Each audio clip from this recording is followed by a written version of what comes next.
According to you ఇప్పుడు current ఉన్న generation or సిచ్యుయేషన్లో పేరెంట్స్కి ఉండే పెద్ద ప్రాబ్లం ఏంటి? పిల్లలు వాళ్ళకి టైం ఇవ్వలేకపోవడం.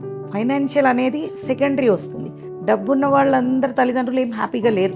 వాళ్ళకి ఏం కావాలి? అమ్మ తిన్నావా, నాన్న టాబ్లెట్స్ వేసుకున్నావా, ఇది అడిగేవాళ్ళు కావాలి. మనం ఇవ్వాల్సింది వాళ్ళకు ఒక పలకరింపు, మేము ఉన్నామని ఒక ధైర్యం. ఈ ఓల్డ్ ఏజ్ హోమ్స్ అనే కాన్సెప్ట్ చాలా ఇయర్స్ బ్యాక్ వచ్చింది కదా. డూ యూ థింక్ ఈ మధ్య ఏమైనా వీటిలో ఇంక్రీజ్ అవుతుంది? చాలా పెరిగాయి. ఇప్పుడు పేరెంట్స్ వాళ్ళు ఇండిపెండెంట్గా రావాలనుకునే పేరెంట్స్ కూడా పెరిగారు. వాళ్ళకి ఎర్నింగ్స్ ఉన్నాయనుకోండి, వాళ్ళకి కావాల్సిన డెసిషన్ వాళ్ళు తీసుకుంటారు. అదే డిపెండెంట్ పేరెంట్స్ ఉన్నారనుకోండి, ఇంట్లో వాళ్ళకి టైం లేకపోతే వచ్చి జాయిన్ చేస్తారు.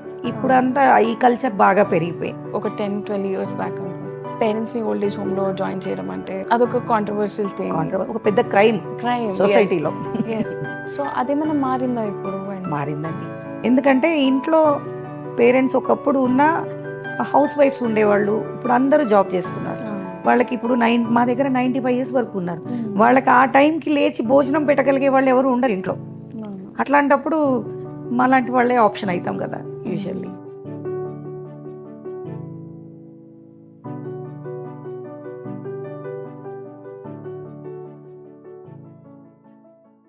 Every child grows up believing the parents are always gonna be there for them. కానీ మనకు తెలియకుండానే చాలాసార్లు లైఫ్ కీప్స్ చేంజింగ్ సైలెంట్లీ. ఒక స్టేజ్ వచ్చాక all our parents need is our presence, our love, and our care for them. Today's conversation is not just about an old age home or a foundation, but it's about responsibility, relationships, and also love that keeps getting postponed until it's too late. Joined with us today on the podcast Beyond the Title is someone who has transformed their personal journey and made it into a mission of compassion and dignity. We are joined by Jaya Madhuri Garu, founder of Vachalivalli Foundation. Hi Jaya Garu. Hello అండి. Thank you so much for coming on our podcast. Beyond the Title is so honored మీరు ఈరోజు వచ్చినందుకు. So before we start, మీరు ఈ foundation start చేయకముందు who were you and మీ life ఎలా ఉండేది? ఓకే, ఇంతకుముందు నేను ఒక నార్మల్ హౌస్ వైఫ్ని. నా కుటుంబమే నా ప్రపంచం ఉండేది. నా లైఫ్లో ఎదురైన ఒడిదుడుకుల వల్ల మొత్తం అంతా లైఫ్ అంతా నన్ను చేంజ్ చేసేసింది. సో నా లైఫ్లో నా బాధ్యతలు తీర్చుకుంటూ, నా లైఫ్కి ఒక కొత్త అర్థాన్ని వెతుక్కుంటూ నా జర్నీ స్టార్ట్ అయింది. ఈ ఫౌండేషన్ స్టార్ట్ చేయడానికి మీకు ఎవరు ఎక్కువ ఇన్స్పైర్ చేశారు? అసలు ఈ ఆలోచన ఎలా వచ్చింది అని అంటే, మా మదర్కి హెల్త్ బాగాలేనప్పుడు నేను ఉద్యోగం మానేయాల్సి వచ్చింది. మానేసినప్పుడు అప్పుడు పెద్దవాళ్ళకి నిజంగా ఏం అవసరము, ఓన్లీ మన టైమే కాకుండా వాళ్ళకి కావాల్సిన సర్వీసు, ఓపిక, ఇదంతా అప్పుడు అర్థమయ్యాయి. సో నాలాంటి వాళ్ళకి కానీ, అలా ఒంటరిగా ఉన్న పెద్దవాళ్ళకి కానీ ఏదైనా చెయ్యాలి అని అంటే ఏం చేద్దామన్న ఆలోచనతోటే మొదలైంది నా వాత్సల్యవల్లి ఫౌండేషన్. సో చాలామంది దీన్ని సర్వీస్లా అనుకుంటారు. మీరు సర్వీస్లానే స్టార్ట్ చేశారు, ఒక రెస్పాన్సిబిలిటీ అనుకొని స్టార్ట్ చేశారు? ఒక సర్వీస్ లాగా అంటే ఫస్ట్ స్టార్ట్ చేసినప్పటి నుంచి ఇప్పటికి కోవిడ్ టైంలో అది ఫస్ట్ ఒక ప్రొఫెషన్ లాగే అనుకున్నాను నేను. పెద్దవాళ్ళకి కొంచెం ఫుడ్ అవన్నీ అందిస్తే చాలు అన్న ఉద్దేశం ఉండేది స్టార్ట్ చేసిన కొత్తలో. కానీ కోవిడ్ టైంలో అది ఒక్కటే కాదు, వేరే వాళ్ళ తల్లిదండ్రుల బాధ్యత కూడా మనం తీసుకోవాలి, అదే అసలు బాధ్యత అని అప్పుడు అర్థమైంది నాకు. ఓకే, సో ఈ ఫౌండేషన్ గురించి తెలియని వాళ్ళకి ఈరోజు మీరు చెప్పాలి అంటే, so what do you do ఈ ఫౌండేషన్లో? మా ఫౌండేషన్లో ఆల్మోస్ట్ 95 ఇయర్స్ వరకు ఉన్నారు పెద్దవాళ్ళు. వాళ్ళకి దైనందిన అంటే రెగ్యులర్ రోజువారీ కావాల్సిన హెల్ప్ అందిస్తాము. పిల్లలు దూరంగా ఉన్నవాళ్ళు కానీ, లేదా పిల్లలు కొంతమంది పిల్లలు లేని వాళ్ళు ఉన్నారు, కొంతమంది అన్మ్యారీడ్ వాళ్ళు ఉన్నారు. ఇలాంటి వాళ్ళందరికీ అంతా అబోవ్ 80+. సో ఆ ఏజ్ వచ్చేసరికి ఇప్పుడున్న జనరేషన్ ప్రకారం వాళ్ళు ఎవరు ఆ బాధ్యతలు తీసుకోవడానికి కానీ, వాళ్ళ బిజీ లైఫ్లో జనరేషన్ గ్యాప్ వచ్చేసింది, అందరూ బిజీ లైఫ్లో తీసుకోవడానికి సిద్ధంగా లేరు. కొంతమంది ఎన్ఆర్ఐ పేరెంట్స్ ఉంటారు, అలాంటి వాళ్ళ బాధ్యతలు హెల్త్ కానివ్వండి, వాళ్ళు రెగ్యులర్ కానీ రోజువారీ కార్యక్రమాలు కానీ అన్నిటికీ మేము సపోర్ట్ చేస్తాం. ఓకే, సో స్టాఫ్ ఎంతమంది ఉన్నారు మీ టీం? స్టాఫ్ ఒక 10 మెంబర్స్ ఉన్నారండి. అంటే కుకింగ్ ఒక 2, హౌస్ కీపింగ్ 2, కేర్ టేకర్స్ ఆడవాళ్ళు మగవాళ్ళు, ఒక నర్సు, డాక్టర్ ఆన్ కాల్ వస్తారు.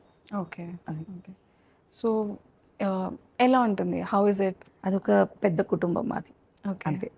ఓకే, ఎప్పుడు మీకు వచ్చిన ఫస్ట్ క్లయింట్ కానీ ఇది ఎప్పుడు స్టార్ట్ అయింది? కోవిడ్ అప్పుడే స్టార్ట్ అయింది. 2019 ఓకే. అక్టోబర్లో స్టార్ట్ అయింది. ఓకే. సో నేనంతా స్టార్ట్ చేసిన ఒక 2-3 మంత్స్ వరకు ఎవరు జాయిన్ అవ్వాల, మనం ఏంటో ఎవరికి తెలియదు కదా. సో డిసెంబర్లో ఒకళ్ళు, జనవరిలో ఒకళ్ళు, అలా మార్చ్ 23rd నుంచి కోవిడ్ లాక్డౌన్ స్టార్ట్ అయ్యే టైంకి 8 మెంబర్స్ ఉన్నారు నా దగ్గర. ఓకే. ఆ 8 మెంబర్స్తో నా జర్నీ స్టార్ట్ అయింది. ఓకే. అది. ఎలా తెలిసింది వాళ్ళకి? అంటే కొంచెం పేపర్లో అడ్వర్టైజ్మెంట్ ఇచ్చాను, ఓకే. మన ఫేస్బుక్లో కానివ్వండి, అలా ఓల్డ్ ఏజ్ హోమ్ స్టార్ట్ చేశానని పబ్లిసిటీ ఇచ్చాను నేను. ఓకే. సో ఫార్ మీ దగ్గర ఉన్న రెసిడెన్స్లో అసలు మీరు మర్చిపోలేని వాళ్ళు ఎవరైనా ఉన్నారు. ఒక 2 years అయింది అనుకుంటా, ఆవిడ పోయారు. ముత్తులక్ష్మి గారని ఉండేవారు. ఆవిడకి కోవిడ్ ఎఫెక్ట్ అయ్యి లంగ్స్ ఇన్ఫెక్షన్ తోటి మా దగ్గర జాయిన్ అయ్యారు. ఇది 4-5 years బ్యాక్. ఓకే. ఆవిడ రోజు ఆక్సిజన్ మీదే ఉండేవాళ్ళు. మా దగ్గరకు వచ్చే టైంకి ఆల్మోస్ట్ ఆవిడ లైఫ్ స్పాన్ ఎంత 2-3 months అనుకున్నాం. అలాంటి ఆవిడ ఒక 2-3 years చూడగలిగాం. ఓకే. సో ఆవిడని ఎందుకు మర్చిపోలేము అంటే, ఆవిడ చాలా హెవీగా ఉంటారు, ఆక్సిజన్ మీదే ఉంటారు. పడుకొని ఇటు నుంచి ఇటు టర్న్ చేయాలన్నా ఇంకో మనిషి సహాయం అవసరం, ఒకళ్ళు కాదు ఇద్దరు అవసరం.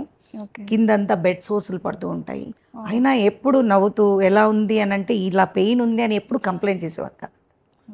సో అంత అంటే ప్రతి కష్టాన్ని నవ్వుతో ఎదుర్కోవడం అనేది ఆవిడ నుంచి నేను, అందుకని నాకు ఆవిడ బాగా గుర్తుంటారు. ఓకే. ఇప్పటి వరకు మీ ఫౌండేషన్లో ఉన్న ఎల్డర్ పీపుల్లో మీకు ఎవరైనా, అందరూ మీకు ఫ్యామిలీ లానే అన్నారు, బట్ మీకు మీ పేరెంట్స్ని గుర్తు చేసేవాళ్ళు అలాంటి ఉన్నారు? అంటే మా హోమ్లో కృష్ణమూర్తి గారని, ముక్కామల కృష్ణమూర్తి గారని ఉన్నారు. Is 86 years old. ఆయన రోజు నేను అంటే నాకు వచ్చే ఛాలెంజెస్కి నేను పడే టెన్షన్ చూసి నా గురించి ఆయన వరి అవుతుంటారు. సో నాకు మా ఫాదర్ లేరు. సో ఆయన చూసినప్పుడల్లా నాన్న ఉంటే నా గురించి కూడా ఇలాగే వరి అయ్యేవారు కదా అని అనిపిస్తూ ఉంటుంది ఆయన చూస్తే. ఈ మెంబర్స్ అందరూ ఒకరితో ఒకళ్ళు ఎలా ఉంటారు అక్కడ? అందరూ ఎక్కువ లేడీస్ ఉన్నారు. వాళ్ళంతా హ్యాపీగా కలిసి సినిమాలు చూస్తూ ఉంటారు, కలిసి ఏదైనా బజార్, కొంచెం యాక్టివ్గా ఉన్న వాళ్ళు కలిసి బజార్ వెళ్తూ ఉంటారు. కింద మేము ఏదైనా పూజా కార్యక్రమాలు చేసేటప్పుడు అందరూ కూర్చొని కబుర్లు చెప్పుకుంటారు. ఒకళ్ళనొకళ్ళు ఫస్ట్ ఫ్లోర్ నుంచి సెకండ్ ఫ్లోర్కి వచ్చి అందరిని పలకరిస్తూ ఉంటారు. అంతా ఒక పెద్ద కుటుంబం అంతే. ఎవరితో ఎక్కువ అటాచ్మెంట్ ఉంది మీకు అక్కడ? నాకు అందరూ ఒకటేనండి, అందరూ ఒకటే. ఓకే. ఇలాంటి అంటే ఎవరు రీచ్ అవుట్ అవుతారు మీకు? లైక్ వాళ్ళ కిడ్స్ ఎవరన్నా రీచ్ అవుట్ అయ్యి ఇలా జాయిన్ చేస్తాము అని చెప్తారు. కొంతమంది వాళ్ళకై వాళ్ళు కాల్ చేసే వాళ్ళు కూడా ఉంటారు. ఇంట్లో వాళ్ళ పిల్లలకి టైం లేకనో, లేకపోతే ఒక్కొక్క ఫ్యామిలీది ఒక్కో సిచ్యుయేషన్ ఉంటుంది. ఎలా అంటే పిల్లలు సరిగా పట్టించుకోకపోవడం కానీ, వాళ్ళు అలా ఉన్నవాళ్ళు అలా ఉంటే వాళ్ళు డైరెక్ట్గా కాల్ చేస్తారు. లేదంటే పిల్లలందరూ చెడ్డవాళ్ళని నేను అన్నాను.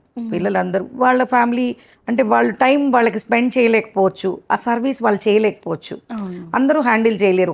ఒక బెడ్ మీద ఉన్న వాళ్ళని కానీ ఏదైనా రోజు వండి పెట్టడం అని అంటే అది ఎవరైనా చేస్తారు. లేదు వాళ్ళు కొంచెం వీక్గా ఉన్నారు, వాళ్ళకి మంచం మీద టైం టు టైం చేయాలంటే ఇవాళ రేపు అందరూ జాబ్ చేస్తే కానీ నడవని పరిస్థితి. సో అలాంటప్పుడు పిల్లలు కూడా రీచ్ అవుతారు, ఒక్కొక్కసారి మనవాళ్ళు కూడా రీచ్ అవుతారు. అంటే వీళ్ళకి 90sలో ఉంటారు. ఎలా అయిపోయిందంటే కోవిడ్ టైంలో వాళ్ళ పిల్లలు చనిపోయారు, వీళ్ళు పెద్దవాళ్ళు మిగిలిపోయారు. సో నెక్స్ట్ జనరేషన్కి అంత టైం ఉండదు వీళ్ళ కోసం స్పెండ్ చేసేంత. సో అట్లా అప్పటికి మనవాళ్ళు చూసుకునే వాళ్ళు కూడా ఉన్నారు మా దగ్గర. వాళ్ళ మంచి చెడ్డలు ఏదైనా కాల్ చేసి ఇమీడియట్గా రెస్పాండ్ అయ్యేవాళ్ళు కానీ అలా ఉన్నారు. ఇది మీకు ఫండ్స్ కానీ ఇవి ఎలా వస్తాయి? ఫండ్స్ అంటేనండి, కొన్ని సెపరేట్ రూమ్స్ తీసుకున్న వాళ్ళు పెయిడ్ వాళ్ళు ఉంటారు. ఓకే. హాల్లో కామన్గా ఉండేవాళ్ళు వాళ్ళని ఆల్మోస్ట్ నేను ఫ్రీగానే చూస్తాను. ఓకే. తర్వాత ఒక్కొక్క రోజు ఎవరిదైనా పుట్టినరోజులు, ఎవరిదైనా జ్ఞాపకార్థంగా, తల్లిదండ్రులు జ్ఞాపకార్థంగా అలా చిన్న చిన్నవి ఏదైనా 1 day మీలో 1 meal అలా స్పాన్సర్స్ వస్తారు, డోనర్స్ వస్తారు. ఓకే. ఎల్డర్ రెసిడెంట్స్ యూజువల్లీ చాలా మాట్లాడుతూ ఉంటారు వాళ్ళ ఎక్స్పీరియన్సెస్ గురించి. అండ్ మీకు ఏదైనా కామన్ డైలాగ్ వినిపిస్తూ ఉంటుంది, లైక్ అందరూ ఆ ఏజ్కి వచ్చాక they keep saying some same dialogues again and again. Same dialogue అంటే వీళ్ళు ఏంటంటే head of the family position నుంచి మా దగ్గరకు వస్తారు. సో వాళ్ళకి అందరూ వాళ్ళ మాట వినాలి, అటెన్షన్ సీకింగ్ ఉంటుంది ఎక్కువ శాతం. అందరూ అనను నేను, ఎక్కువ వాళ్ళ మాట వినాలి, వాళ్ళు చెప్పేది వినాలి, వాళ్ళకి ఫస్ట్ ఇంపార్టెన్స్ ఇవ్వాలి. ఎవరికైనా ఆబ్వియస్గా వాళ్ళ ఫ్యామిలీ వచ్చి ఫస్ట్ మా పిల్లలు అయితే మా పిల్లల దగ్గరికి వెళ్ళాలని ఉంది అని అంటారు, లేకపోతే వాళ్ళతో ఏదైనా కానీ కామన్ పిల్లలే. కానీ వీళ్ళకి ఏంటంటే అటెన్షన్ ఎక్కువ కావాలి వాళ్ళకి. చిన్నపిల్లల్లాగా. ఇప్పుడు చిన్నపిల్లలు ఎలా ఉంటారో పెద్దవాళ్ళు కూడా అంతే. అటెన్షన్ ఎక్కువ కావాలి, ప్రేమ ఎక్కువ కావాలి. వాళ్ళకి ఎంత టైం పడుతుంది మీతో అడ్జస్ట్ అవ్వడానికి? ఫస్ట్ కొంతమంది కలిసిపోయే వాళ్ళు ఉంటారు. హార్డ్లీ ఒక 1 వీక్ చాలు. ఓకే. ఆ తర్వాత మనం వెళ్ళి రోజు పలకరిస్తూ ఉంటే మనకి వాళ్ళు దగ్గరైపోతారు. వాళ్ళకి కావాల్సింది ఏంటి, వాళ్ళు చెప్పేదంతా మనం వినడం. రైట్. అది మనం చేసినా చేయకపోయినా దానికి సరే అనడం. అవును. వాళ్ళు అక్కడ హ్యాపీ. అది చేస్తే చాలు. మనం వాళ్ళు అడిగినవన్నీ మనం ఏం చేయక్కర్లా. వాళ్ళ ముందు ఓకే అంటే చాలు. నాకు ఆ చిన్న టెక్నిక్ బాగా తెలుసు. ఓకే. అది this is a very basic necessity కదా, ఎవరన్నా కావాలి, వినాలి. అవును. వై డూ యూ థింక్ ఈ జనరేషన్ ఆర్ ఇప్పుడుండే టైమ్స్లో this is a very big thing అన్నట్టు ట్రీట్ చేస్తారు? లైక్ అదెందుకు వచ్చింది? టైం లేకనే పిల్లలకి టైం లేక ఎవరి వారికి కరెక్టే, ఎవరి కెరియర్ వాళ్ళకి ఇంపార్టెంటే, కానీ పేరెంట్స్ కోసం ఒక్క 5 నిమిషాలు స్పెండ్ చేయలేకపోవడం అనేది చాలా బాధ. కానీ బయట అంతా అలాగే తయారైపోయారు. కొంతమంది టైం లేక, కొంతమంది వాళ్ళ మధ్యలో మనస్పర్ధల వల్ల, నేను ఒక్కొక్క ఫ్యామిలీకి ఒక్కో రీజన్ ఉంటుంది. సో అందరూ పడుకున్నప్పుడు when it is all silent, ఇది చాలా ఎమోషనల్ జాబ్ మీరు చేసేది, యువర్ ఫౌండేషన్ ఆర్ సంథింగ్.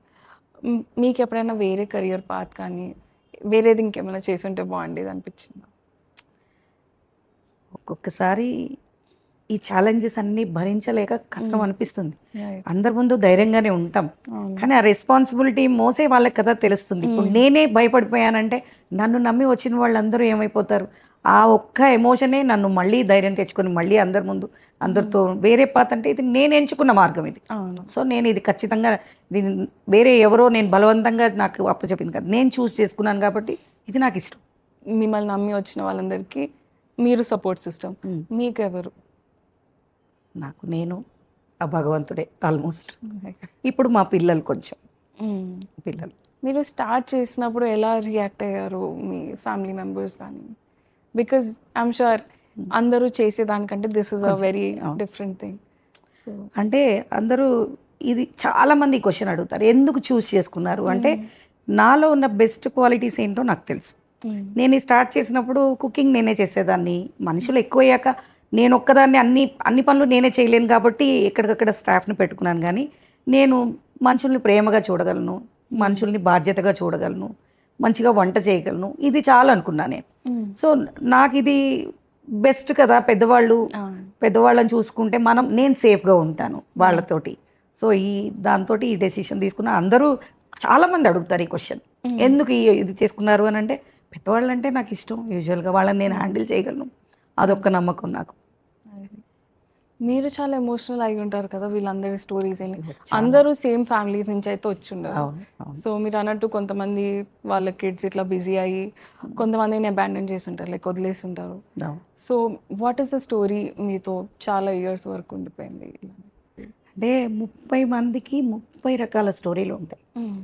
కొంతమంది పిల్లలు బాగా చూసుకునే వాళ్ళు ఉంటారు, కొంతమంది అసలు వాళ్ళు ఉన్నారని మర్చిపోయే వాళ్ళు కూడా ఉంటారు, కొంతమంది పిల్లలు లేని వాళ్ళు ఉంటారు, కొంతమంది ఆడపిల్లల తల్లిదండ్రులు పిల్లల దగ్గర ఉండలేరు, ఆ ఇంట్లో అడ్జస్ట్ అవ్వలేరు. కొంతమంది బ్లైండ్ వాళ్ళు కూడా ఉన్నారు మా దగ్గర. కొంతమంది ఫిట్స్ వచ్చేవాళ్ళు ఉన్నారు. ఫిట్స్ వచ్చినప్పుడు ఏమవుతుందంటే వాళ్ళకి మ్యారేజెస్ అవ్వవు. వాళ్ళు 70sకి వచ్చేసరికి అప్పటి వరకు వాళ్ళని ప్రొటెక్ట్ చేసుకుంటూ వచ్చిన ఏ బ్రదర్స్ సిస్టర్స్ వాళ్ళు కూడా డిపెండెంట్స్ అయిపోతారు. అలాంటప్పుడు వాళ్ళకి మేము ఆప్షన్ అవుతాం.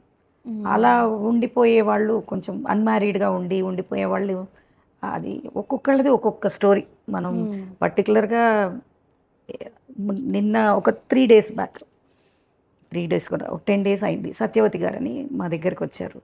6 years నుంచి ఉంటున్నారు. ఆవిడకి సడన్గా హెల్త్ బాగాలేకపోతే హాస్పిటల్కి తీసుకొని వెళ్ళాము. తీసుకొని వెళ్ళాక ఆయాసం అన్నారు.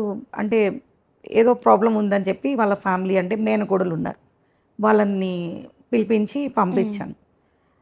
ఆవిడకి ఎవరు లేరు, లిటిల్గా పిల్లలు లేరు, భర్త చిన్నప్పుడే చనిపోయాడు. సో అలాంటప్పుడు ఆవిడకి ఓవరీస్ క్యాన్సర్ అని బయటపడి, ఓవరీస్ క్యాన్సర్. సో ఆ క్యాన్సర్ వల్ల ఆల్మోస్ట్ ఫైనల్ స్టేజ్. వాళ్ళ దగ్గర డబ్బులు లేవు. మీరు నమ్మరు, నేను ఒక్క స్టేటస్ అంటే మనకి రెగ్యులర్గా మన ఫాలో అయ్యే వాళ్ళకి పెట్టాను. తెల్లవారేసరికి ఆల్మోస్ట్ 1 lakh దాకా కలెక్ట్ అయ్యాయి. వాళ్ళకి అంటే అప్పటికప్పుడు ఆవిడని సర్వైవ్ చేసి తీసుకొచ్చాం. మళ్ళీ 2 days బ్యాక్ మళ్ళీ బ్లడ్ వామిటింగ్స్ చేసుకుంటుంటే మళ్ళీ హాస్పిటల్ తీసుకెళ్ళాము మొన్న. ఇవాళ మార్నింగ్ చనిపోయారు ఆవిడ.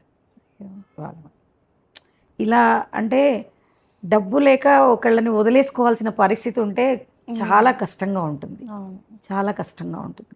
వాళ్ళు ఏంటంటే ఆవిడ నాకు బాగాలేదు, నాకు ఎవరు చూసేవాళ్ళు లేరు అని, నాకు ఆ ప్రాబ్లం ఉందని నాకు చెప్పలా. అట్లీస్ట్ నాకు ఈ సమస్య ఉందని ఆవిడ చెప్తే నేను ఏదో ఒక రకంగా, ఇప్పుడు అన్ని ప్రైవేట్ హాస్పిటల్స్ వెళ్ళాలని లేదు, గవర్నమెంట్ హాస్పిటల్కైనా తీసుకెళ్లేదాన్ని. ఈ ఫండ్స్ అప్పుడే ఏదో మొబిలైజ్ చేసి ఆవిడని స్టార్టింగ్ స్టేజ్లోనే చూపించేదాన్ని. 2 days నుంచి నిజంగా చాలా బాధపడుతున్నాం. ఎందుకంటే ఆవిడ ఆల్మోస్ట్ ఒక ఫ్యామిలీ మెంబర్ లాగానే అయిపోయారు. 6 years నుంచి నా దగ్గరే ఉన్నారు. మన ఇంట్లో వాళ్ళు పోతే ఎలా ఉంటుందో అలాగే పొద్దున్న నుంచి ఫీల్ అవుతున్నాం మేము.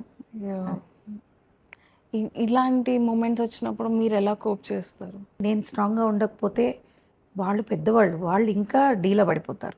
వాళ్ళకి ధైర్యం చెప్పాలి, వాళ్ళ ఫ్యామిలీకి ధైర్యం చెప్పాలి. కొంతమంది నా చేతుల్లో ఒక 10-15 మంది దాకా ప్రాణాలు పోయాయి. లాస్ట్ స్టేజ్లో వాళ్ళందరికీ అవసరమైనప్పుడు పిల్లల దగ్గర లేకపోయినా నేనున్నాను, చూశాను. వాళ్ళకి లాస్ట్ రిచువల్స్ వరకు వాళ్ళ ఫ్యామిలీకి ఏమైనా సపోర్ట్ కావాలంటే కూడా నేను హెల్ప్ చేస్తాను. టోటల్గా ధైర్యంగానే ఉంటాను. సిచ్యువేషన్స్ కోవిడ్ టైం తర్వాత హ్యాండిల్ చేయడానికి కావాల్సినంత ధైర్యం వచ్చేసింది. సో ఎలాంటి సిచ్యువేషన్ అయినా ఇప్పుడు హ్యాండిల్ చేయగలను ఒక కాన్ఫిడెన్స్. అఫ్ కోర్స్ నేను భయపడుతూ ఉంటా, ఏదైనా డెసిషన్ తీసుకునే ముందు అన్నీ చేస్తుంటాను. కానీ మనం భయపడితే మనల్ని నమ్మిన వాళ్ళంతా ఏమైపోతారు? అది అకార్డింగ్ టు యూ, ఇప్పుడు కరెంట్ ఉన్న జనరేషన్ ఆర్ సిచ్యుయేషన్లో పేరెంట్స్కి ఉండే పెద్ద ప్రాబ్లం ఏంటి? పిల్లలు వాళ్ళకి టైం ఇవ్వలేకపోవడం. ఫైనాన్షియల్ అనేది సెకండరీ వస్తుంది. డబ్బున్న వాళ్ళందరు తల్లిదండ్రులు ఏం హ్యాపీగా లేరు. వాళ్ళకి ఏం కావాలి? అమ్మ తిన్నావా, నాన్న ట్యాబ్లెట్స్ వేసుకున్నావా, ఇది అడిగేవాళ్ళు కావాలి. ప్రతిరోజు పేరెంట్స్కి డబ్బుతో అవసరం ఉండదు. మనం ఇవ్వాల్సింది వాళ్ళకు ఒక పలకరింపు, మేము ఉన్నామని ఒక ధైర్యం. ఆ రెండు ఇస్తే చాలు. ఈ ఓల్డ్ ఏజ్ హోమ్స్ అనే కాన్సెప్ట్ చాలా ఇయర్స్ బ్యాక్ వచ్చింది కదా. డూ యూ థింక్ ఈ మధ్య ఏమైనా వీటిలో ఇంక్రీజ్ అవుతుందా? లైక్ చాలా పెరిగాయి, చాలా పెరిగాయి.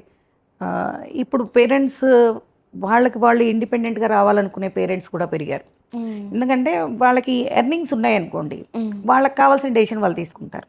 అదే డిపెండెంట్ పేరెంట్స్ ఉన్నారనుకోండి, ఇంట్లో వాళ్ళకి టైం లేకపోతే వచ్చి జాయిన్ చేస్తారు. ఇప్పుడు అంతా ఈ కల్చర్ బాగా పెరిగిపోయింది. ఒక 10-12 years బ్యాక్ అనుకోండి, ఇలా పేరెంట్స్ని ఓల్డ్ ఏజ్ హోమ్లో జాయిన్ చేయడం అంటే అదొక కాంట్రవర్షియల్ థింగ్, ఒక పెద్ద క్రైమ్ సొసైటీలో. సో అదేమైనా మారిందా ఇప్పుడు? మారిందండి, చాలా వరకు మారింది. ఎందుకంటే ఇంట్లో పేరెంట్స్ ఒకప్పుడు ఉన్న హౌస్ వైఫ్స్ ఉండేవాళ్ళు, ఇప్పుడు అందరూ జాబ్ చేస్తున్నారు. వాళ్ళకి ఇప్పుడు మా దగ్గర 95 years వరకు ఉన్నారు. వాళ్ళకి ఆ టైంకి లేచి భోజనం పెట్టగలిగే వాళ్ళు ఎవరు ఉండరు ఇంట్లో. అట్లాంటప్పుడు మాలాంటి వాళ్ళే ఆప్షన్ అవుతాం కదా యూజువల్లీ. పేరెంట్స్ చాలాసార్లు వాళ్ళని నెగ్లెక్ట్ చేసిన పిల్లల్ని కూడా చాలా డిఫెండ్ చేస్తూ ఉంటారు. మీకు ఎలా అనిపిస్తుంది? మీకు తెలుసు కదా అసలు ఏమైంది, వాళ్ళని ఎందుకు జాయిన్ చేశారని. తల్లిదండ్రులు వాళ్ళ ప్రేమకి లిమిటేషన్స్ ఉండవు. ఫస్ట్ ఆఫ్ ఆల్ వాళ్ళు నిర్లక్ష్యం చేసినా, వాళ్ళని పట్టించుకోకపోయినా, బయట మనలాంటి వాళ్ళందరికీ మా పిల్లలు చాలా మంచి వాళ్ళనే చెప్తారు. వాళ్ళు ఆప్షన్ ఏమి ఉండదు. ఎందుకంటే తల్లిదండ్రులు కాబట్టి వాళ్ళకి దానికి ఇంకా వాళ్ళ అమ్మా నాన్న వాళ్ళకి ఏం కావాలి, వాళ్ళు పలకరించడం కావాలి, ఇది కావాలి. కానీ బయట సొసైటీలో మా పిల్లలు ఎక్కడ తక్కువైపోతారో అన్న ఫీలింగ్తో వాళ్ళు మా పిల్లలు చాలా మంచి వాళ్ళని చెప్తారు. ఓకే, రోజు ఎలా ఉంటుంది మీకు ఫౌండేషన్లో? How is your day like? Full పొద్దున మధ్యాహ్నం 12 వరకు చాలా బిజీగా ఉంటుంది అక్కడ అంతా. పొద్దున్నే కొంచెం హెల్ప్ కావాల్సిన వాళ్ళకి స్నానాలు చేయించడం, డైపర్స్ చేయించు, కుకింగ్, క్లీనింగ్, ఇదంతా పొద్దున్నే 12 వరకు చాలా బిజీగా ఉంటుంది. స్నానం చేయడానికి కానీ దేనికైనా టిఫిన్లు తినిపించిన హెల్ప్ చేయాల్సిన వాళ్ళందరికీ వీళ్ళు చేసేస్తూ ఉంటారు. కుకింగ్ అంతా అయిపోతూ ఉంటుంది. సో 12 తర్వాత అందరూ లంచ్ తర్వాత అందరూ కొంచెం రిలాక్స్ అవుతారు. అప్పుడు టీవీల ముందు చేరి ఆ సీరియల్ అలా, ఈ సీరియల్ ఇలా అని డిస్కషన్స్ స్టార్ట్ అవుతాయి. మీ ఫౌండేషన్లో ఉన్న ఎల్డర్స్ అందరినీ అబ్జర్వ్ చేస్తే వాళ్ళందరికీ ఉన్న కామన్ థింగ్ ఏంటి? కామన్ థింగ్ అంటే పిల్లలే. వాళ్ళకి కావాల్సింది ప్రేమ, వాళ్ళ పిల్లల గురించి మాట్లాడుకోవడం, మా పిల్లలకి మేము అలా చేసాము, ఇలా చేసామని చెప్పుకోవడం, వాళ్ళకి అటెన్షన్ కావాలంతే బేసిక్గా. వస్తూ ఉంటారా వాళ్ళని చూడ? కొంతమందికి రెగ్యులర్గా వస్తారు, కొంతమందికి సంవత్సరాల తరబడి కూడా మేము ఫోన్ చేసి రండి అని పిలిచినా కూడా రారు. అంటే అంతకుముందు వాళ్ళ మధ్యలో రిలేషన్షిప్స్ ఎలా ఉన్నాయో మనకు తెలియదు. అయి వీళ్ళ తప్పు ఉండొచ్చు, వాళ్ళ తప్పు ఉండొచ్చు. కానీ కొంతమందికి అసలు చాలా నెగ్లెక్టెడ్ వాళ్ళు ఉంటారు. వాళ్ళకి బాలేదన్నా కానీ వచ్చి చూసేవాళ్ళు ఉండరు కొంతమందికి. కొంతమంది రెగ్యులర్‌గా ఉంటారు. వస్తూ ఉంటారు. యూజువల్లీ మా దగ్గర ఉంటే ఆల్మోస్ట్ ఫ్యామిలీలో కన్నా కంఫర్టబుల్‌గా ఉంటారు. మనం ఎంత చూసినా పిల్లలే. వాళ్ళ మీదే ఉంటుంది వాళ్ళందరికీ. వాళ్ళ పిల్లలు కాకపోతే మనోళ్ళ మీదనో, ఎవరి మీదైనా ఉంటుంది వాళ్ళకి. మీరు అన్నట్టు ఈ ఈ మధ్య కాలంలో ఇది పెరుగుతున్నాయి old age homes and all. So do you think అందరు చేసే వాళ్ళందరూ ఇది ఒక రెస్పాన్సిబిలిటీ అనుకొని చేస్తారు, లేకపోతే బిజినెస్ పర్స్పెక్టివ్‌లోనే? చాలా వరకు బిజినెసే ఉంటుందండి. రెస్పాన్సిబిలిటీగా తీసుకొని చేసేవి అందరూ కాదు. కొంతమంది ఉన్నారు. ఎక్కువ మంది హైఫైగా చూపించేసి హోటల్ రూమ్స్‌లో లాగా అలా అలా ఉండి ఆ ఫెసిలిటీస్ ఇస్తాం. వాళ్ళకి కావాల్సింది ఏసీ రూమ్స్ ఇవి కాదు. టైంకి తిన్నావా? మందులేసుకున్నావా? నొప్పులేమన్నా ఉన్నాయా? లేదా వాళ్ళ బాధ ఏదన్నా చెప్తే విన్నావా? అలాంటివి చాలా తక్కువ. అంటే కంఫర్ట్స్, లగ్జరియస్ కంఫర్ట్స్ ఇస్తున్నారేమో గానీ, హ్యూమన్ అటాచ్‌మెంట్ అనేది, హ్యూమన్ టచ్ అంటారు చూసారా? అది తక్కువ ఉంటుంది. అందరికీ ఉండదని కాదు, చాలా తక్కువ. వీళ్ళందరూ కూర్చొని మాట్లాడుకునేటప్పుడు వీళ్ళ ముచ్చట్లు ఎలా ఉంటాయి? What do they talk about the most? ఎక్కువ దేవుడి పుస్తకాలు ఎక్కువ చదువుతారు. లేదు వాళ్ళ ఆరోగ్యం గురించి మాట్లాడుతూ ఉంటారు. పిల్లల గురించి మాట్లాడతారు. ఇంకా తర్వాత టీవీ సీరియల్స్ గురించి బాగా మాట్లాడతారు. ఫుడ్ మెయిన్, అంటే వాళ్ళకి ఆ ఏజ్‌లో ఫుడ్ మీద ఎక్కువ ఇంట్రెస్ట్ ఉంటుంది. సో నాకు ఇది తినాలని ఉంది, అది తినాలని ఉంది అని మాకు రిక్వెస్ట్‌లు పెడుతూ అంటే చెప్తూ ఉంటారు నాకు. వెళ్ళినప్పుడు అందరూ ఒకేసారి చేయలేం కాబట్టి ఒక్కొక్కళ్ళది ఒక్కో రోజు వాళ్ళకి ఇష్టమైనవన్నీ అలా చేస్తూ ఉంటాం. వాళ్ళ లైఫ్ స్టోరీస్ కూడా చెప్తూ ఉండొచ్చు కదా, చెప్తూ ఉంటారు. ఇది చేసాము, అది చేసాము అని. వాళ్ళు కొన్ని వంటలు అలా చేయాలి, ఇలా చేయాలని కూడా చెప్తూ ఉంటారు మాకు. ఓకే. మీరు చెప్పడం ఇందాక చాలా మంది ఇలా మీ చేతిలోనే మీ చేయి పట్టుకొని చనిపోయిన వాళ్ళు ఉన్నారు. ఆ స్టేజ్ వరకు వచ్చేంత వరకు what do you think people ఎక్కువ రిగ్రెట్ అయ్యేది ఏంటి ఆ స్టేజ్‌లో? ఆ స్టేజ్ వరకు వచ్చాక ఏంటంటే మెయిన్ వాళ్ళు దూరం చేసుకున్న బంధాల గురించి కానీ, అంటే వాళ్ళు అప్పుడు అలా చేయకుండా ఉండాల్సింది, అలా తొందరపడి వాళ్ళతో పోట్లాడకుండా ఉండాల్సింది. లాస్ట్‌లో రిగ్రెట్స్ ఇలాగే ఉంటాయి. మా పిల్లలతో ఇంకొంచెం టైం అట్లా చేయాల్సి ఉంటుంది. అంటే వాళ్ళు దూరం అయిపోయిన రిలేషన్షిప్స్, ఒక్కొక్కళ్ళకి వాళ్ళ బ్రదర్స్‌తో వాళ్ళతో సరైన రిలేషన్షిప్ ఉండదు. వాళ్ళతో అలా దెబ్బలాడకుండా ఉండాల్సింది, వాడు నన్ను చూడడానికి వస్తే బాగుండేది. ఇలా ఉంటాయి వాళ్ళ రిగ్రెట్స్ అన్నీ. కొంతమంది డబ్బు సంపాదించలేకపోయాము, పిల్లల ప్రేమను సంపాదించుకోలేకపోయాము. అంటే వాళ్ళు అప్పుడు నెగ్లెక్ట్ చేసి ఉంటారేమో, దానికి రీజన్ వేరే ఉంటుండొచ్చు. రిగ్రెట్స్ అలా ఉంటాయి వాళ్ళవి. ఈ ఫౌండేషన్ రన్ చేస్తూ మీరు లైఫ్‌ని కానీ, మీ ఫ్యామిలీని కానీ చూసే పర్స్పెక్టివ్ ఏమైనా చేంజ్ అయిందా? డెఫినెట్‌గా మారింది. ఫస్ట్ నా ఫ్యామిలీ అంటే నా కుటుంబం, నా బ్లడ్ రిలేషన్ ఇంతే ఉండేది. ఇప్పుడు అలా కాదు. మనల్ని నమ్మిన వాళ్ళు, మన చుట్టుపక్కల ఉన్న వాళ్ళంతా మన ఫ్యామిలీయే. అలా అయితేనే నేను సర్వీస్ చేయగలను. సో నా కుటుంబం చాలా ఎక్స్పాండ్ అయింది ఇప్పుడు. నా ఫ్యామిలీ చాలా పెద్దదయింది. మీ లైఫ్‌ని కంప్లీట్‌గా on personal level, on various levels change చేసిన రెసిడెంట్ ఎవరైనా ఉన్నారా? ఒకళ్ళు కాదమ్మా, అందరూ. అంటే చాలామంది ఒక్కొక్కళ్ళ నుంచి ఒక్కొక్క లెసన్ నేర్చుకుంటాం. కొంతమంది ఫైనాన్షియల్‌గా ఎలా జాగ్రత్త పడాలి, ఏం ఖర్చులు పెట్టకూడదు చెప్తారు. కొంతమంది ఏ రిలేషన్ ఎలా స్ట్రాంగ్‌గా ఉండాలి అన్నది వాళ్ళని చూసి నేర్చుకుంటాము. సో ఒక్కొక్కళ్ళ నుంచి ఒక్కొక్కటి నేర్చుకుంటూనే అలా ఉండగలిగితేనే అంటే నేను చేయగలుగుతున్నాను ఇవాళ. ఇప్పుడు ఇదే ఎపిసోడ్ మీ ఫౌండేషన్‌లో ఉన్న వాళ్ళందరూ వింటుంటే వాళ్ళకి మీరేం చెప్తాం అనుకుంటున్నారు? ఎవరికైనా వాళ్ళ పిల్లలైతే పెద్దవాళ్ళు ఎక్కువ టైం స్పెండ్ చేయండి. మీ వాళ్ళతోటి ఎక్కువ టైం స్పెండ్ చేయండి. ఆ టైం దాటిపోయింది అని అంటే మిగిలేది మెమరీసే, జ్ఞాపకాలు తప్ప మనుషులు కాదు. మనకి అవకాశం ఉన్నప్పుడే మన ప్రేమని వాళ్ళకి వ్యక్తం చేయండి. మెమరీస్ని అంటే వాళ్ళకి ఎక్స్ప్రెస్ చేయండి. వాళ్ళతో టైం స్పెండ్ చేయండి. ఆ తర్వాత వాళ్ళు మనకు కావాలన్నా దొరకరు. ఒక్కోసారి పెద్దవాళ్ళకి పిల్లలు ఇవాళ రేపు చిన్న ఏజ్‌లోనే చనిపోతున్నారు. చిన్నవాళ్ళకి పెద్దవాళ్ళు పోతున్నారు. వాళ్ళు వెళ్ళిపోయాక మనం రిగ్రెట్ అయినా ఉపయోగం లేదు. నేను వాళ్ళకి చెప్పుండాల్సింది. వాళ్ళతో అప్పుడే నాకు ఇదంటే ఇష్టం, నువ్వంటే ఇష్టం అని చెప్పుండాల్సింది. ఇలా ఫీల్ అయ్యేదానికన్నా మన మనసులో ఉన్న ఇష్టాన్నో, ప్రేమనో, బాధ్యతనో మనం వాళ్ళు ఎదురుగా ఉన్నప్పుడే ఎక్స్‌ప్రెస్ చేయమంటున్నాను నేను. ఆ తర్వాత రిగ్రెట్ ఫీల్ అవ్వకుండా. మీరు ఫౌండేషన్ స్టార్ట్ చేసినప్పటి నుంచి మీ వర్క్ చూసి ఇలా బయట వాళ్ళే కాకుండా ఫ్యామిలీ నుంచి కూడా ఎవరైనా వచ్చి మీతో ఉండిపోయిన ఇన్సిడెన్సెస్ ఉన్నాయి? ఉన్నారండి. ఉన్నారు. ఓకే. మా ఫాదర్ వాళ్ళ సిస్టర్ నాతోటే ఉంటారు. లేదు మా ఫ్యామిలీలో ఎవరైనా సిక్ అయినా, పడిపోయినా, లేదా ఏదైనా సర్జరీ అయినా, ఏదైనా అవసరమైనా ఫస్ట్ నా దగ్గరికే వచ్చేస్తున్నారు ఇప్పుడు. ఓకే. సో అంటే నా దగ్గర అయితే ఫెసిలిటీస్ అన్నీ ఉంటాయి. అవునవును. నర్సింగ్ ఉంటుంది, డాక్టర్స్ అవైలబిలిటీ ఉంటారు, ఓకే. చేయడానికి కేర్ టేకర్స్ ఉంటారు. సో ఇంట్లో కన్నా నా దగ్గర సేఫ్గా ఉంటామన్న ఉద్దేశంతో ఫ్యామిలీలో ఏ అవసరం వచ్చినా ఫస్ట్ అందరికీ నేను గుర్తొస్తున్నాను ఇప్పుడు. That's nice. అది. ఇదేమన్నా మారిందా ఇంతకు ముందు కంటే, లైక్ ఈ dynamic the relation that you have with your family? ఆబ్వియస్గా ఫస్ట్ నుంచి కన్నా ఇప్పుడు కొంచెం వాల్యూ పెరుగుతుంది కదా. Right. ఎందుకంటే ఎవరు చేయని పని చేస్తున్నాను నేను, అవసరమైనప్పుడు వాళ్ళందరికీ రెస్పాండ్ అవుతున్నాను. ఫ్యామిలీయే కాదు, ఎవరికి ఏ అవసరం ఉన్నా ఫస్ట్ రెస్పాండ్ అవుతాను నేను. Right. బేసిక్గా నా క్యారెక్టర్ అది. సో దాన్ని ఇప్పుడు నాకు ఒక చేతిలో ఒక సర్వీస్ ఉంది కాబట్టి ఎవరికి హెల్ప్ ఫ్యామిలీలో, అందులో ఫ్యామిలీ అడిగితే అసలు నో అనే ఛాన్సే ఉండదు కదా అసలు. బయట వాళ్ళకే నో చెప్పాను నేను ఆల్మోస్ట్. ఎవరికైనా నా వల్ల హెల్ప్ కావాలంటే నేను చేస్తాను, లేదా చేసేవాళ్ళని చూపిస్తాను. వేరే వాళ్ళతో అయినా కానీ వాళ్ళకి హెల్ప్ అయితే చాలు first of all. Right. So మీ ఫౌండేషన్లో is it only for like ఇది ఓన్లీ ఒక ఓల్డ్ ఏజ్ హోమ్ లాగానా, లేకపోతే are there any handicapped people or ఇట్లాంటి సర్వీసెస్ కూడా ఏమైనా ఉన్నాయి? హ్యాండిక్యాప్డ్ వాళ్ళని కూడా చూస్తాము, బ్లైండ్ వాళ్ళని చూస్తున్నాము. ఓకే. కాకపోతే అన్నీ బాగుండి అంటే సైకలాజికల్గా బాగాలేకపోతే మాత్రం మేల్ని తీసుకోము. అలా మైండ్ కొంచెం డిస్టర్బ్ అయిన వాళ్ళని, అలాంటి వాళ్ళని చూడం. కానీ ఫిజికల్లీ హ్యాండిక్యాప్డ్ అయితే ఇప్పుడు నిన్న ఒక 1 వీక్ బ్యాక్ ఒకళ్ళు జాయిన్ అయ్యారు. ఆయన 48 years, early Parkinson's. So body movement అంతా ఆగిపోయింది. వాళ్ళ ఇంట్లో వైఫ్ జాబ్ చేయాలి, ఆయనకి టైం టు టైం బాత్రూమ్ తీసుకెళ్లాలన్న ఇబ్బంది. సో వాళ్ళు తీసుకొచ్చి జాయిన్ చేశారు. 48 years. యూజువల్లీ నా దానిలో రూల్ ఏంటంటే 60 అబోవ్ వాళ్ళని తీసుకుంటాను నేను. లేడీస్ అయితే 50 నుంచి తీసుకుంటాను, జెంట్స్ అయితే 60 నుంచి. ఇప్పుడు 48 అయినా ఆయన ఫిజికల్గా బాడీ మూమెంట్ లేదు, అలాంటి వాళ్ళు ఎవరైనా తీసుకుంటాను నేను. ఓకే. మీరు చెప్పారు ఇందాక ఇలా చాలామంది ఫ్రీగా కూడా ఉంటున్నారు అని. సో వాళ్ళకి ఫండ్స్ ఎలా మేనేజ్ చేస్తారు మీరు? ఇప్పుడు నాకు కొంతమంది రెగ్యులర్గా వాళ్ళ ఇంట్లో పుట్టినరోజైనా, ఏ సందర్భం అయినా మా హోమ్లో ఉన్న పెద్దవాళ్ళకి భోజనం ఏర్పాటు చేయమని అడిగేవాళ్ళు ఉంటారు. డోనర్స్ ఉంటారు రెగ్యులర్గా, అంటే పెద్ద మొత్తంలో రావు.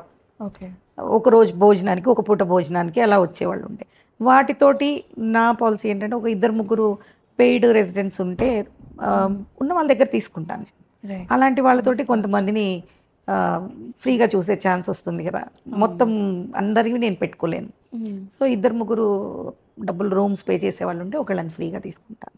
అట్లా లేదు, ఒక్కొక్కసారి బ్యాలెన్స్ చేసుకోలేము, ఒక్కోసారి చేసుకోలేము. ఎందుకంటే పెయిడ్ రూమ్స్లో ఉన్న వాళ్ళు పెద్దవాళ్ళు చనిపోయారు అనుకోండి, ఆ రూమ్స్ ఖాళీ ఉంటే నాకు పేమెంట్ రాదు కదా. సో అట్లాంటి టైంలో రెగ్యులర్గా మన పేజ్ని, మన హోమ్ని ఫాలో అయ్యే వాళ్ళు ఉంటే ఒక రిక్వెస్ట్ పెడితే చాలా వరకు సపోర్ట్ చేస్తారు. రెగ్యులర్గా మనల్ని అంటే నా మీద నమ్మకం ఉన్న వాళ్ళు మాత్రం సపోర్ట్ చేస్తారు. ఇప్పుడు ఎవరైనా మీరు చేసేదానికి సిమిలర్గా it could be a old age home or rehabilitation centre or something like that, ఇలా ఏమైనా స్టార్ట్ చేయాలి అనుకుంటున్నారు, కానీ ఫస్ట్ స్టెప్ ఎక్కడ తీసుకోవాలి, ఫస్ట్ ఎలా స్టార్ట్ చేయాలి? మనం పర్మిషన్స్ తీసుకోవాలి ఫస్ట్. ఓకే. గవర్నమెంట్ నుంచి. ఇప్పుడు ఎన్జిఓ అంటే ఒక ట్రస్ట్గా మీరు చేద్దాం అనుకుంటున్నారా, సొసైటీ అనుకుంటే ఒక 7 members కావాలి, ట్రస్ట్ అనుకుంటే 2-3 members సరిపోతుంది. మీ ట్రస్ట్ అయితే ఫ్యామిలీ అయినా ఓకే, 7 members సొసైటీ అంటే 7 members కావాలి. అలా ముందు గవర్నమెంట్ నుంచి పర్మిషన్స్ తీసుకోవాలి. రీహాబిలిటేషన్ అంటే కూడా మెడికల్ హెల్త్ ఆఫీసర్ నుంచి మనం డాక్టర్స్ లైసెన్స్లు అన్నీ అప్లై చేసుకోవాలి ఉంటుంది. దాని తర్వాత ఒక బిల్డింగ్ చూసుకోవాలి. ముందు సర్వీస్ చేయాలనే మోటివ్ ఉండాలి, ఫస్ట్ మోటివ్ ఉండాలి, పేషెన్స్ ఉండాలి. ఎందుకంటే పెద్దవాళ్ళతో అంత ఈజీ కాదు. పిల్లలు ఎలా ఉంటారు, పిల్లలు గొడవ చేస్తే ఒక దెబ్బ వేస్తాం మనం, వాళ్ళని వేయలేం. వాళ్ళు అడిగిన క్వశ్చన్నే 10 సార్లు రిపీటెడ్గా వెళ్ళిన ఒక 5 నిమిషాలకే మళ్ళీ రిపీటెడ్గా అడుగుతుంటారు. చాలా పేషెన్స్ కావాలి, చాలా పేషెన్స్ కావాలి. సర్వీస్ మోటో ఉండాలి, బిల్డింగ్ ఉండాలి, దానికి సరిపడా స్టాఫ్, డెడికేటెడ్ స్టాఫ్ ఉండాలి. ఎందుకంటే పెద్దవాళ్ళకి కుకింగ్ దగ్గర నుంచి వాళ్ళకి అన్నీ సెపరేట్గానే ఉండాల్సి వస్తుంది. వాళ్ళకి పళ్ళు ఉండవు, మెత్తగా ఉండాలన్నాం, ఉప్పులు కారాలు బీపీలు అన్నీ ఉంటాయి కాబట్టి సో ఫుడ్ దగ్గర నుంచి అన్నీ చిన్నవన్నీ జాగ్రత్తలు తీసుకోగలగాలి ఫస్ట్. ఆ తర్వాతనే మనం మెయిన్ డెడికేషన్ కావాలి దానికి. వాళ్ళ మాటలు వినే ఓపిక ఉండాలి. ఒక్కొక్కసారి చాలా కోపం ఉన్న వాళ్ళు కూడా ఉంటారు, మనల్ని తిడుతూ ఉంటారు, అయినా పడే ఓపిక ఉండాలి. మనం దానికి మా స్టాఫ్కి నేను అందరికి ఒకటే చెప్తాను, నేను వాళ్ళు ఏమన్నా మీరు వాళ్ళని మళ్ళీ వెనక్కి అనకండి, నాకు చెప్పండి, నేను వెళ్ళి మాట్లాడతా. పెద్దవాళ్ళు ఇప్పటిదాకా గౌరవంగా బతికారు, మనం ఎదురు చెప్పొద్దు. వాళ్ళ ఈగో హర్ట్ అవుతుంది ఫస్ట్ ఆఫ్ ఆల్. వాళ్ళ నా ఈగో హర్ట్ అయితే వాళ్ళు ఎక్కువ కోపం వచ్చేస్తుంది వాళ్ళు. దానికన్నా నేను వెళ్ళి మాట్లాడానంటే కొంచెం కూల్ అవుతారు. కాబట్టి మీరు ఎదురు చెప్పకండి, వాళ్ళతో ప్రాబ్లం ఉంటే నాకు చెప్పండి, నేను హ్యాండిల్ చేస్తానని చెప్తాను వాళ్ళకి. So patience main. నర్స్ కావాలి, ఎప్పుడు పిలిస్తే అప్పుడు వచ్చే డాక్టర్ కావాలి. సో అవసరమైతే ఆక్సిజన్లు ఇలాంటివన్నీ కూడా ఏర్పాటు చేసుకోవడానికి రెడీగా ఉండాలి మనం. ఎందుకంటే ఎవరికి అర్ధరాత్రి ఏ సిపిఆర్ చేయాల్సి వస్తుందో కూడా తెలియదు మనకి. అలా చేసిన సందర్భాలు చాలా ఉన్నాయి మాకు. సో మా స్టాఫ్ అంతా కూడా ఇవాళ ఒక 1 month ఉండి 2 months ఉన్నవాళ్ళు కాదు, 3-4 years నుంచి నాతో పాటు జర్నీ చేసిన వాళ్ళు.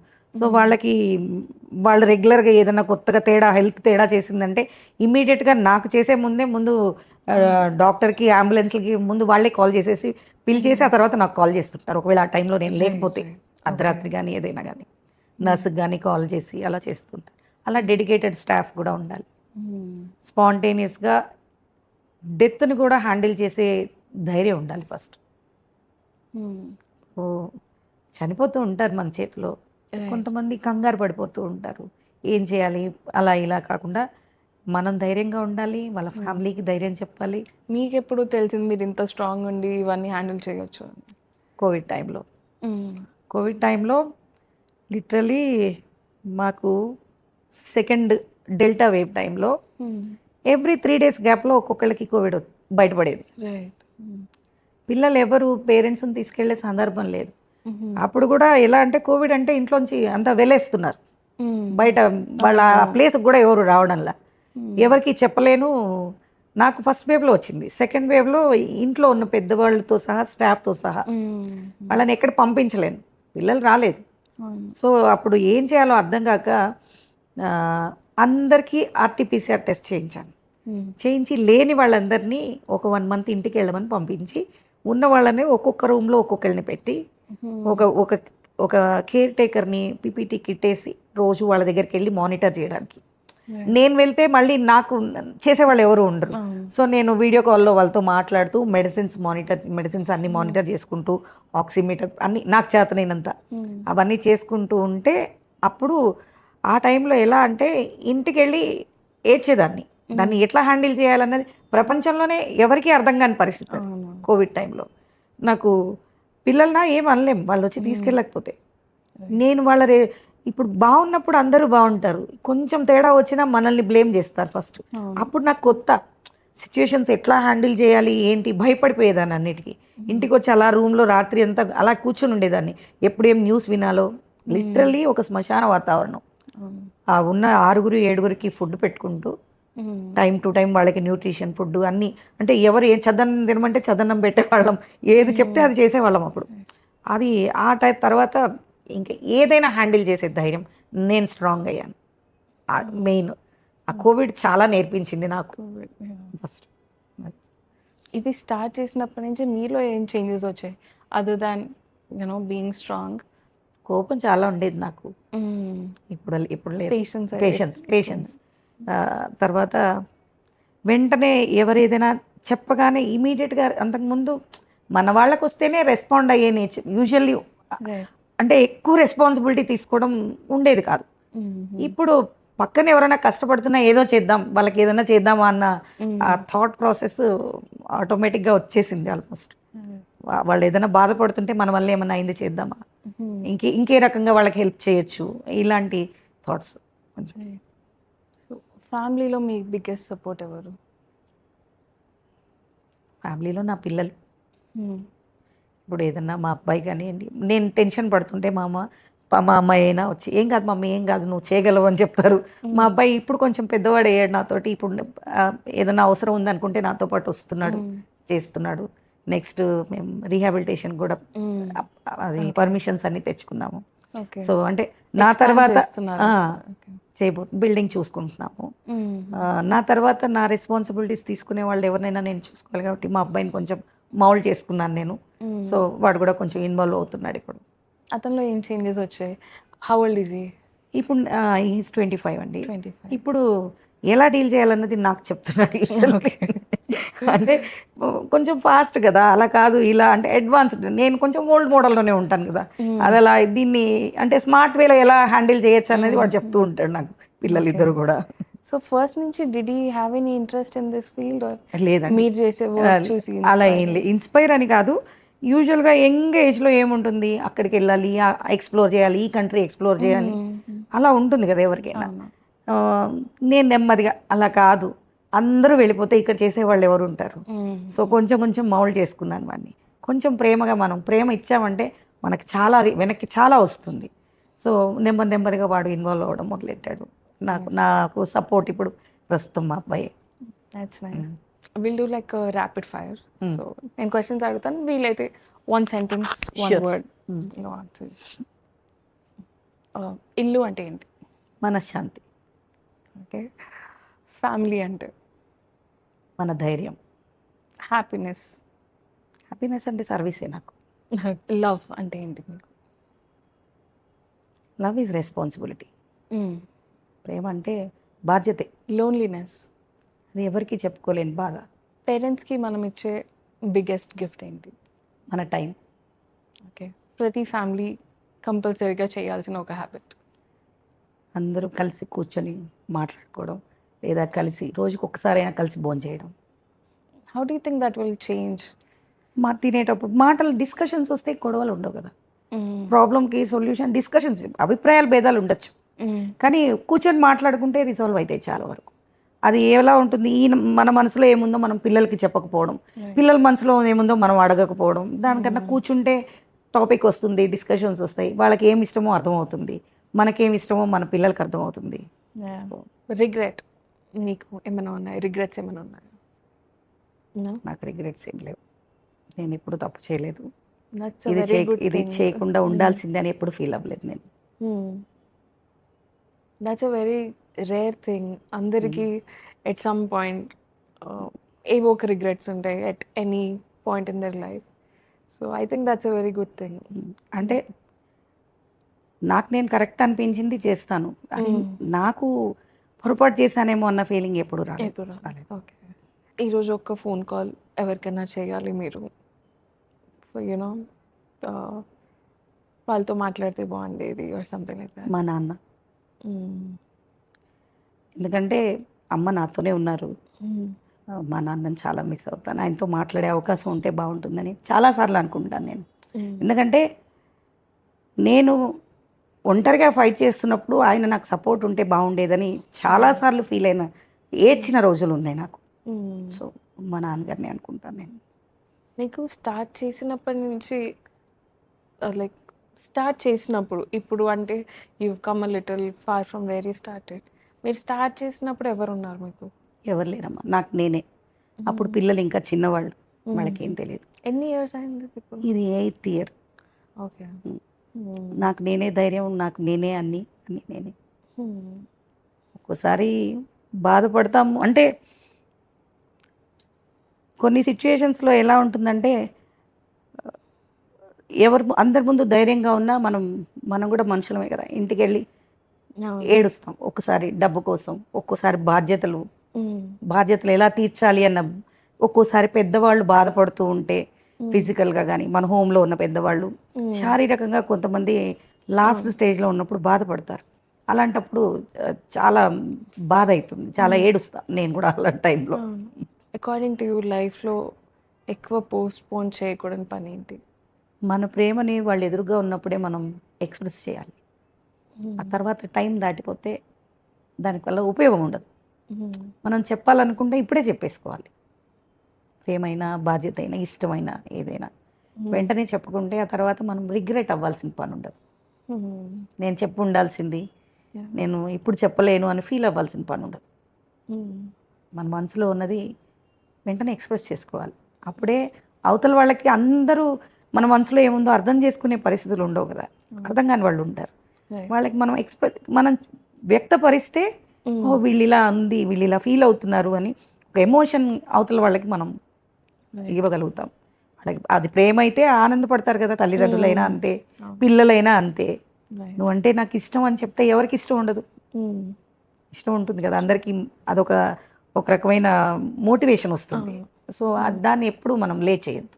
ఇప్పుడు ఈ ఎపిసోడ్ చూసే వాళ్ళందరికీ మీరు ఇవ్వాలనుకున్న వన్ బిగ్ అడ్వైస్. మీ తల్లిదండ్రులు మీతో ఉన్నప్పుడే వాళ్ళతో టైం స్పెండ్ చేయండి, మాట్లాడండి. దూరంగా ఉన్నారనుకోండి, అట్లీస్ట్ ఎవ్రీ ఆల్టర్నేట్ డే అయినా కాల్ చేసి తిన్నారా, ఉన్నారా, అందరూ పక్కనే ఉండరు, మాట్లాడండి. ఆ తర్వాత మాట్లాడాలనుకున్న టైం దాటిపోయాక వాళ్ళు మీకు కావాలన్నా ఉండరు. జ్ఞాపకాలు, పశ్చాత్తాపం తప్ప ఇంకేమీ ఉండదు. సో వాళ్ళు ఉన్నప్పుడే వాళ్ళకి కొంచెం టైం ఇవ్వండి, కొంచెం మాట్లాడండి, వాళ్ళని పట్టించుకోండి. If today you were given a choice, ఇదా లేకపోతే ఇంకేదైనా any other career, or if you could go back 20 years back in time and if you could మీరు ఇంకొక కొత్త కెరియర్ పాతే చూస్ చేసుకోవచ్చు అంటే would you still be doing this? నేను ఇదేనండి, మీరు నమ్మరు. రేపు నా పిల్లలు నన్ను చూస్తారన్న ఎక్స్పెక్టేషన్స్ కూడా లేవు నాకు. సో నేనేమనుకుంటాను, నాకు ప్లేస్ నేను ఏర్పరచుకున్నాను. నేను ఎలాంటి సిచ్యువేషన్లో ఉన్నా ఆల్మోస్ట్ అన్ని సీసీ కెమెరాలతో పెట్టైనా సరే నేను హ్యాండిల్ చేసుకొని అన్ని సిచ్యువేషన్స్ హ్యాండిల్ చేయగలను అని ఫీల్ అవుతాను నేను. నాకు ఇది వాత్సల్య వల్ల లేకపోతే నేను లేను. నాకు ఇంకొక జీవితం ఇచ్చింది ఇది. సో నా ఫ్యామిలీ కూడా దీని తర్వాతే అని ఫీల్ అవుతాను నేను. ఇదంటే పర్పస్ ఇన్ లైఫ్. అవునండి. ఈ పేరు ఎక్కడి నుంచి వచ్చింది? పేరు ఇప్పుడు ఏదైనా స్టార్ట్ చేసాము, మన పిల్లల పేరు పెట్టుకోవడము, మన పేరు పెట్టుకోవడము, అది కాదు. మనం ఏం చేస్తున్నాం, ఆ పేరు మనల్ని రిప్రజెంట్ చేయాలి. పెద్దవాళ్ళకి ఏమి ఇవ్వాలి? వాత్సల్యం. వాత్సల్యం అంటే ప్రేమ ఇవ్వాలి మనం. వల్లి అని అంటే ఒక రకంగా తీగా అని వస్తుంది, ఒక రకంగా అమ్మవారి పేరు వస్తుంది. సో అందుకని వాత్సల్య వల్లి అని పెట్టుకున్నాను నేను. అంటే ప్రేమని మనం స్ప్రెడ్ చేయాలి ఫస్ట్ ఆఫ్ ఆల్, అది వాత్సల్యం. ఈ ఫౌండేషన్ గురించి మన ఆడియన్స్ తెలుసుకోవాలి ఇంకొంచెం అంటే, like would you want them to know anything about it? అంటే మీ తల్లిదండ్రులు మీరు చూసుకోండి, కానీ మీరు చూసుకోలేని పరిస్థితులు వచ్చినప్పుడు మీకు ఎటువంటి సహాయం కావాలన్నా మా వాత్సల్య వల్లి సిద్ధంగా ఉంటుంది. ఇది మాత్రం చెప్పగలను నేను. Any more details like address, వచ్చే అప్కమింగ్ ఏమైనా కొత్తగా చేస్తున్నారు? కొత్తది రీహాబిలిటేషన్ సెంటర్. అంటే ఇది ఓల్డ్ ఏజ్ హోమ్ కాదు, పోస్ట్ సర్జరీ కేర్. ఓకే, కొంచెం ఎక్స్టెన్షన్ సర్వీస్ కోసం మనం. సో రీహాబిలిటేషన్ సెంటర్ కోసం పర్మిషన్స్ అన్నీ వచ్చాయి. బిల్డింగ్ ఒకటి, ఏరియా ఎక్కడ అని ఏంటి అనేది వెతుకుతున్నాం ఇంకా. ఓకే. ఇప్పుడు ఉన్నదేమో green park colony, Saroor Nagar, Dilsukh Nagar దగ్గరలో ఉంటుంది. ఓకే, థ్యాంక్ యూ జయ గారు ఈరోజు వచ్చినందుకు. It was a very insightful, very emotional conversation for me. 2 times ఏడ్చేసాను నేను. But yeah, you gave me ఒక కొత్త perspective on how to look at things. మీరు అన్నట్టు I also kind not just me, anybody knowingly unknowingly చాలాసార్లు they would have neglected or they would have prioritized other things, but it's a very refreshing and very emotionally a new perspective మీరు ఇచ్చారు ఈరోజు for people my generation or anybody out there listening. So this conversation will be with me for like really really long time, and I'm sure me family కానీ మీ children or everybody that's around you, you inspired them a lot. You did. ఈరోజు నాకైతే I'm like very inspired. Thank you. So and I'm so glad మీరు వచ్చారు, you gave us your time and ఇంత మంచి conversation. మీ ద్వారా మా వాత్సల్య వల్లి గురించి అందరికీ తెలిసినందుకు కూడా నాకు సంతోషంగా ఉంది. We are glad. ఎందుకంటే కొంతమందికి అర్థం కాదు ఎక్కడికి వెళ్ళాలి. వాళ్ళకి వచ్చిన ఇప్పుడు ఇంట్లో ఎవరికైనా సర్జరీ అయినా, లేకపోతే ఇంట్లో పెద్దవాళ్ళు ఏదైనా సిక్ అయినా ఎవరిని అప్రోచ్ అవ్వాలో తెలియదు, చాలా మందికి తెలియదు. అలాంటి వాళ్ళకి మీరు కూడా మాకు సహాయం చేసినట్లే. Very small amount of whatever I did, but yeah, this has been a very changing discussion, conversation నాకైతే. So I hope in all your future projects, me rehabilitation center or your old age home, I hope and I wish me foundation ఇలాగే grow అవుతూ ఉండాలి. Thank you. And మీరు ఇలాగే స్ట్రాంగ్గా ఉండి, you have to keep inspiring others. Thank you. So thank you so much. Thank you.